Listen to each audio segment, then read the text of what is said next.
Pamimigay ng ayuda sa mga tsuper at rider sa Metro Manila, sisimulan na. Ito ba yung mga nagmamotor ito, Jen, ha? Yun na nga. Ay, hindi kasama si Erlo Bringas. Kaya pa nakapila si Erlo doon. Nakapila yan eh. Naghahatid dyan eh. Yan. Bago pumasok. Live report mula po kay Erlo Bringas. Erlo, kumusta ang mga pasahero? Kuya Nelson, Kuya Jen, at matapos nga simulan yung pamahagi ng tulong pinansyal sa mga tricycle drivers, sisimulan na rin ngayong linggo ang pagbibigay ng tig-5 pisong cash assistance sa iba pang transport workers dito sa Metro Manila ayon sa Department of Social Welfare and Development o DSWD. Ang programa nga na yan ay para maibsan pa rin yung epekto ng patuloy na pagtaas ng presyo ng produktong petrolyo na dulot ng lumalalang tensyon sa gitnang silagan. Ayon sa DSWD-NCR, nakatakdang isagawa ang pamimigay ng ayuda sa mga sumusunod na petsa. Bukas, March 24, para sa mga TNVS drivers at Miyerkules, March 25, para naman sa mga driver ng public utility jeepney o chopper ng jeep. Sa Huwebes hanggang Biyernes, March 26 hanggang 27 ay para sa mga delivery riders, at sa araw po ng Sabado, March 28, para naman sa mga motorcycle taxi drivers. Pinayuhan naman ang mga benepisyaryo na maghintay ng anunsyo mula sa kanilang local government unit para sa eksaktong lugar ng distribusyon at mga kakailanganing dokumento. Tinatayang aabot sa 396,352 na PUV drivers sa Metro Manila ang nakatakdang makinabang sa programa, at ayon sa DSWD ay nakatakda ring palawigin ng pamahagi ng cash assistance na sa mga driver sa labas naman ng Metro Manila matapos ang mahabang bakasyon ng April 2 and 3. At isasapinal na rin ng ahensya kasama ang Department of Transportation at LTFRB ang listahan ng mga benepisyaryo para sa rehiyon. Sabi ng DSWD, Kuya Nelson, Kuya Jen, ay kapag natapos yung listahan ay agad nang ilulunsad yung pamimigay ng ayuda sa iba't ibang bahagi ng bansa. Nakikipag-ugnayan na rin sila sa iba pang LGU para masimulan na rin yung distribution, hindi lang dito sa Metro Manila kundi sa mga probinsya. Munang latest, Erlo Bringas para sa 100% balita. Pero ngayon ba, Erlo, ay meron ng, sabi niyo, yung mga lugar kung saan iba marami nagreklamo? Kuya Jen, sabi ng DSWD from LGU na listahan daw yung kukunin nila, no? So nasa LGU na kung paano nila kukunin yung mga listahan ng mga driver at or rider na sa kanilang lugar, lalo yung TNVS rider na dapat mabigyan nung ayuda na yan, Kuya Jen.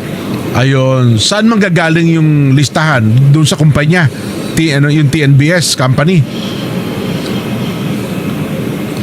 Okay, Jen, dapat manggaling yung listahan doon sa TNVS company, no, para maiwasan yung mga hindi magandang gawain na hindi naman TNVS driver pero makakakuha pa dong ayuda, no, yung mga issue, mga nagdaang mamahagi ng ayuda, Kuya Jen.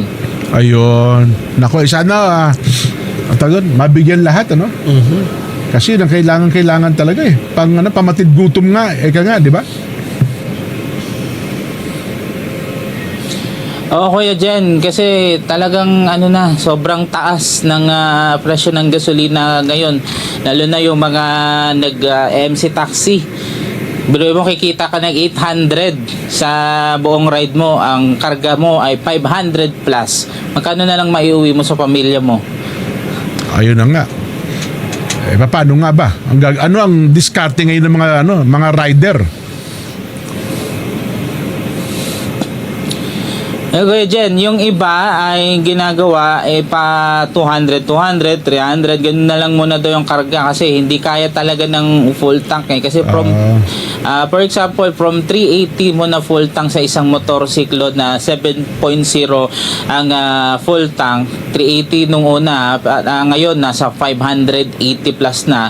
So magkano na lang talaga yung maiuwi, lalo na kung yung rider kumita ng 800 to 900 na sa isang araw, wala na. Talong-talo na doon sa pagod sa buong maghapon, Kuya Jen. Pwede ba yung rider, Quezon City ka, no? Ang delivery mo, Maynila. Kumuha ka ng mga 5 client. Pwede ba yung ganon? O dapat isang delivery, isa lang?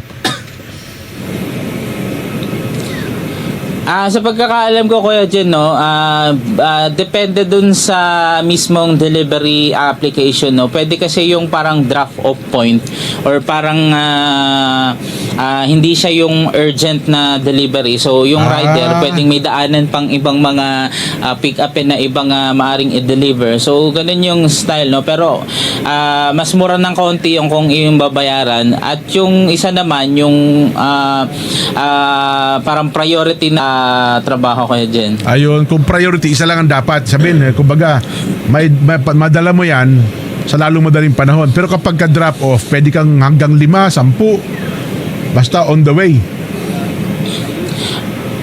Okay dyan, basta on the way. Pwede yun dun sa isang application ko dyan. Ayun. Oh.